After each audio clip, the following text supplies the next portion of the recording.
नमस्कार माझ्या सखी आणि सख्यांनो, तुम्हा सर्वांना मैत्री दिनाच्या हार्दिक शुभेच्छा।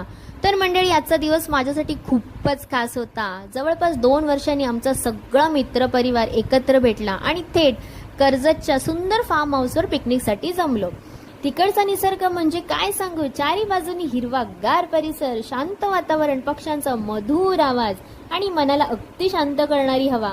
राहण्यासाठी छान प्रशस्त रूम होत्या, मोठा स्विमिंग पूल होता आणि मी तर पावसात भिजण्याचा आनंद मनसोक्त घेत होते। बाकी सगळे व्हॉलीबॉल खेळण्यात इतके रंगले होते की कोण जिंकतंय आणि कोण हरतंय यापेक्षा हसणं आणि एकमेकांची टिंगल करणं जास्त महत्त्वाचं झालं होतं। 2 वर्षाचा सगळा गॅप काही तासातच गायब झाला।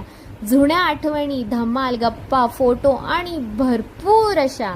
खरंच काही नाती अशी असतात की कितीही दिवस भेट झाली नाही तरी भेटल्यावर तिथूनच सुरुवात होते जिथे शेवटची भेट संपली होती। आणि हो, दिवस कसा संपला कळलंच नाही। दिवसभर इतकी धमाल केली की ट्रेनमध्ये जागा मिळता सगळ्यांनी मोबाईल विसरून सरळ ताणून दिलं। आयुष्यात पैसा, काम, जबाबदाऱ्या सगळं मिळेल, पण मित्रांसोबत मन मोकळं हसण्याची संधी पुन्हा पुन्हा मिळत नाही। त्यामुळे वेळ काढा, भेटा आणि आठवणी जमा